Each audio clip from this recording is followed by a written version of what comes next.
আসসালামু আলাইকুম রহমতুল্লাহি ওয়া বারাকাতুহু। প্রিয় শ্রোতা, আশা করি আল্লাহর অশেষ রহমতে সকলে সুস্থ আছেন। কিয়ামতের নিদর্শন সমূহকে দুভাগে ভাগ করা হয়।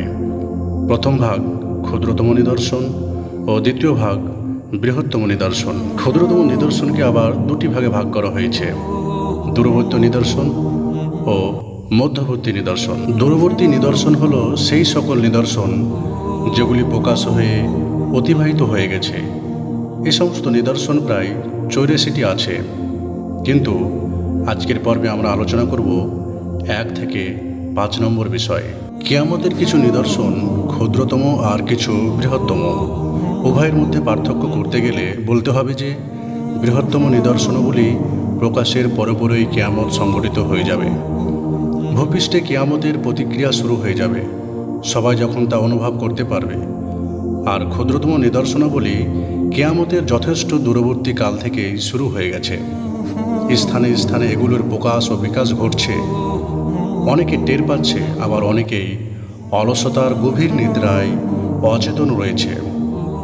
এই পরিচ্ছেদে কুরআন হাদিসের আলোকে ক্ষুদ্রতম নিদর্শনাবলী নিয়ে বিস্তর আলোচনা করব ইনশাআল্লাহ।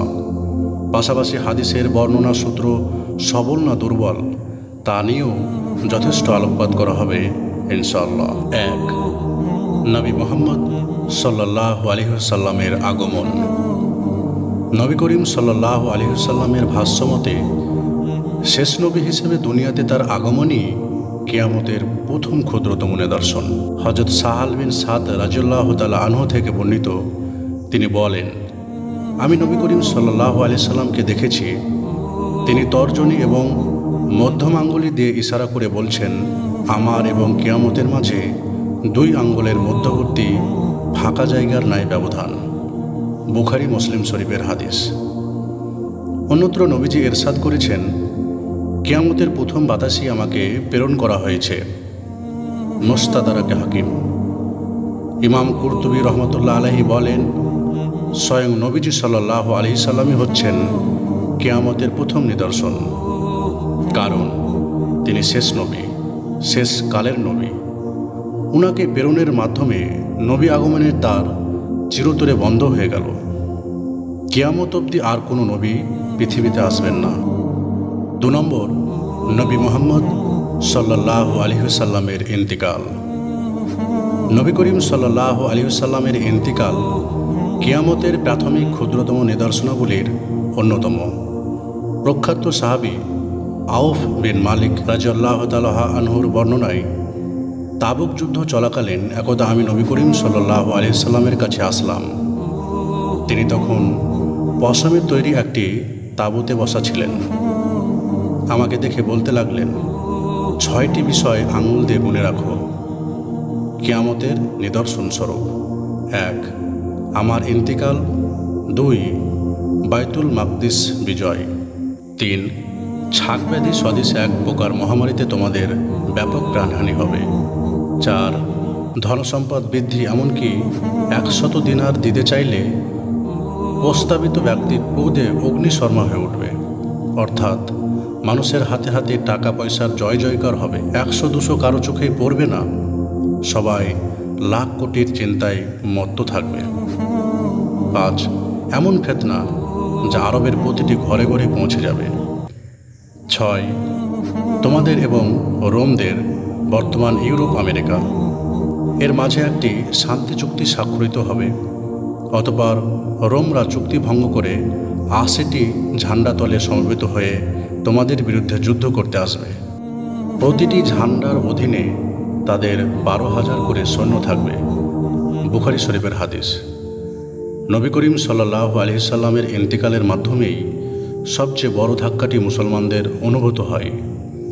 কিয়ামতের চিরন্তন নিদর্শন হয়ে লাখো সাহাবীকে শোক সাগরে ভাসিয়ে তিনি আল্লাহর সান্নিধ্যে চলে যান। ওনার ইন্তিকালে ওহী আগমনের দ্বার চিরতরে বন্ধ হয়ে যায়। নানান ফিতনা মুসলমানদের গ্রাস করতে থাকে। আরবের লোকেরা ইসলাম ছেড়ে পৌত্তলিকায় ফিরে যায়। আল্লাহর অপার রহমতে সকল ফিতনা ও বাধার প্রাচীর ডিঙিয়ে মুসলমানগণ আল্লাহর জমিনে আল্লাহর আইন বাস্তবায়নে সক্ষম হন। 3 নম্বর, চন্দ্র বিদারণ। আল্লাহ তাআলা বলেন, কিয়ামত আসন্ন, চন্দ্র বিদীর্ণ হয়েছে। তারা যদি কোনো নিদর্শন দেখে তবে মুখ ফিরিয়ে নেয় এবং বলে, এটা তো চিরাগত জাদু। সূরা কামার 1 থেকে 2 নম্বর আয়াত। হাফেজ ইবনে কাসির রহমতুল্লাহ আলাইহি লেখেন, সবল সূত্রে বর্ণিত একাধিক হাদিসে ঘটনাটি প্রমাণিত। সাহাবায়ে কেরাম এবং সকল ইমাম ওলামা এ ব্যাপারে একমত। ঘটনাটি নবী করিম সাল্লাল্লাহু আলাইহি সাল্লামের অলৌকিক মুজিজাসমূহের অন্যতম একটি। আনাস বিন মালিক রাদিয়াল্লাহু আনহু বলেন, মক্কাবাসী নবীজির দাওয়াতের সত্যতা প্রমাণে কোনো নিদর্শন দাবি করলে নবীজি তৎক্ষণাৎ চন্দ্র দ্বিখণ্ডিত করে দেখান। বুখারী মুসলিম শরীফের হাদিস। আব্দুল্লাহ বিন মাসউদ রাদিয়াল্লাহু আনহু বলেন, একদা আমরা নবী করিম সাল্লাল্লাহু আলাইহি সাল্লামের সাথে মিনা প্রান্তরে ছিলাম। হঠাৎ চন্দ্র দুভাগে ভাগ হয়ে গেল। এক ভাগ পাহাড়ের পেছনে চলে গেল, অপর ভাগ ও পাশের পাহাড়ের পেছনে চলে গেল।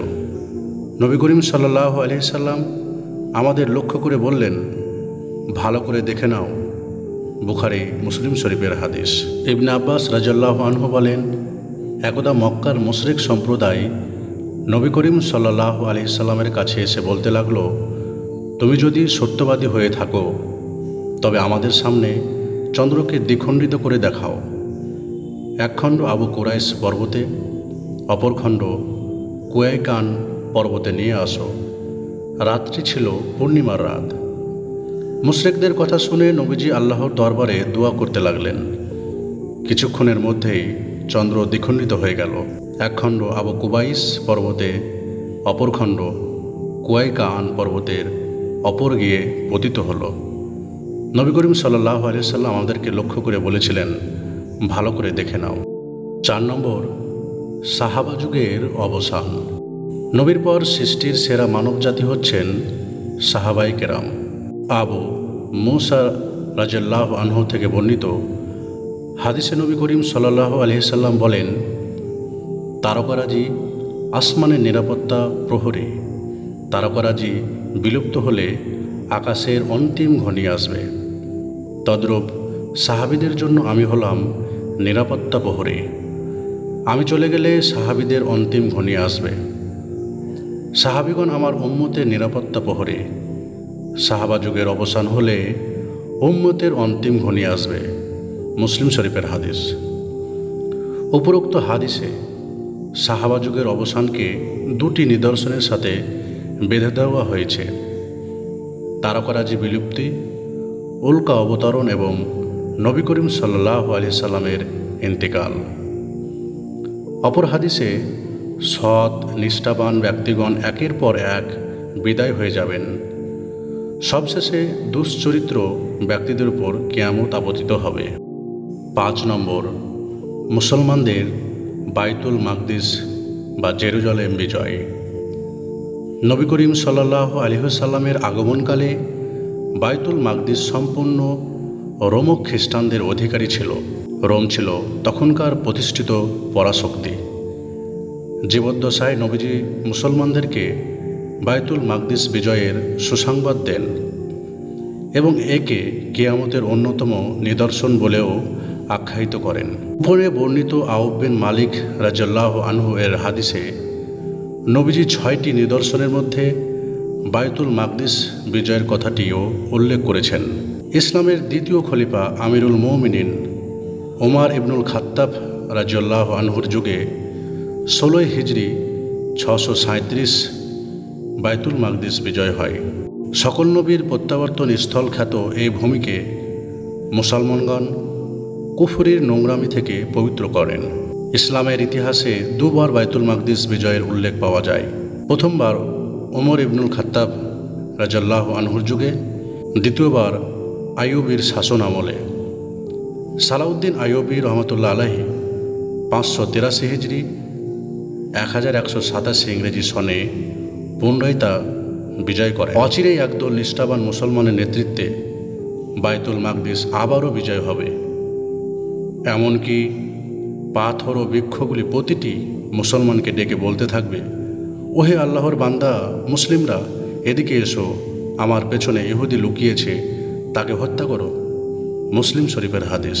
আজকের পর্বে আলোচিত হল যে সমস্ত ক্ষুদ্রতম নিদর্শন প্রকাশ হয়ে অতিবাহিত হয়ে গেছে তার পর্যায়ক্রমিক আলোচনায় 1 থেকে 5 নম্বর বিষয় আলোচিত হলো।